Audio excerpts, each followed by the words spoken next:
Hi నమస్తే welcome to Mara media నేను మీ కేవీఆర్ దేశంలో ఎన్నికల వ్యవహారం ఎంత ప్రహసనంగా మారిందో చూస్తూనే ఉన్నాం గత కొన్ని రోజులుగా అంటే సార్వత్రిక ఎన్నికలు విడుదలైన తర్వాత ఇటు ఆంధ్రప్రదేశ్లో అటు ఒడిశాలో ప్రభుత్వాలు ఏ రకంగా మారినాయి దేశవ్యాప్తంగా మొత్తం 538 నియోజకవర్గాల్లో మోడీ సర్కారు చేసిన జిమ్మిక్కులు ఏంది ఈవీఎంల ట్యాంపరింగ్ ఏంది పెద్ద ఎత్తున చర్చ జరుగుతున్న నేపథ్యంలో రీసెంట్గా ఆంధ్రప్రదేశ్లో 100 రోజులు పాలన పూర్తయిన తర్వాత అంటే ఎన్నికలు వచ్చిన ఫలితాల తర్వాత జూన్ 4 తర్వాత మొన్న సెప్టెంబర్ 20వ తారీఖున అంటే ఇంచుమించు 100 రోజుల తర్వాత ఫామ్ 20ని అప్లోడ్ చేసింది ఎన్నికల సంఘం తన అధికారిక వెబ్సైట్లో.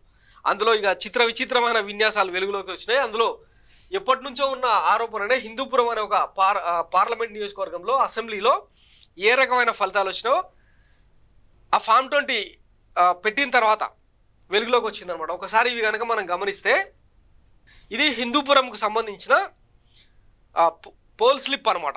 అంటే కౌంటింగ్ తర్వాత వచ్చిన లిస్ట్ అన్నట్టు. ఇందులో 28వ వార్డులో కాంగ్రెస్ అభ్యర్థి ఎం హినాయతుల్లాకు 464 ఓట్లు పడతాయి. వైఎస్ఆర్సీపీ అభ్యర్థి దీపికకు 1 ఓటు పడింది. నందమూరి బాలకృష్ణకు 95 ఓట్లు.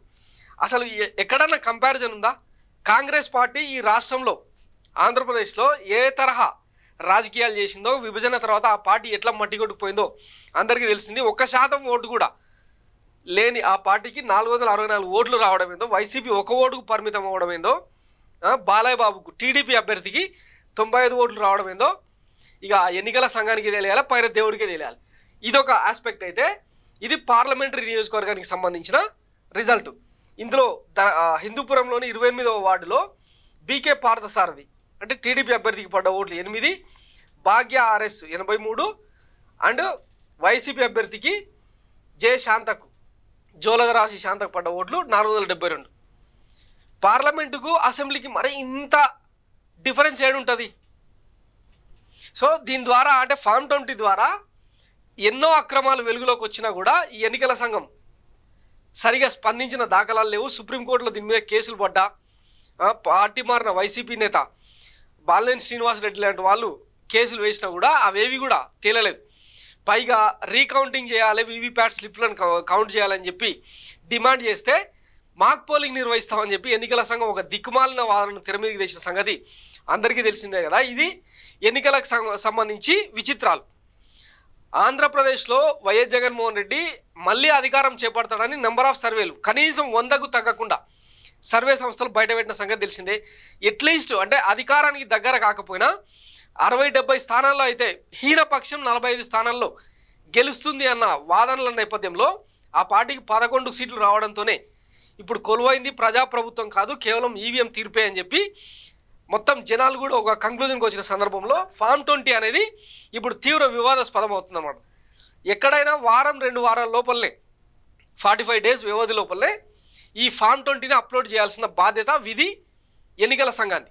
కానీ 100 రోజుల తర్వాత అప్లోడ్ చేసిరంటే కారణం ఏంది అంటే ఎవరైనా కేసులు వేసినా కూడా ఇది క్రైటీరియాకు రాదు, వ్యాలిడేట్ కాదు అన్న ఉద్దేశంతో ఇప్పుడు ఆంధ్రప్రదేశ్లో దేశంలో మొత్తం 29 రాష్ట్రాలు 5 కేంద్రపాలిత ప్రాంతాల్లో ఎక్కించేసినా కూడా ఒక ఆంధ్రప్రదేశ్లో మాత్రమే ఫామ్ 20ని ఎందుకు పక్కన పెట్టిర్రు, ఎందుకు అప్డేట్ చేయలేదు, అప్లోడ్ చేయలేదు అన్నదానికి ఖచ్చితమైన ఆన్సర్ లేదు.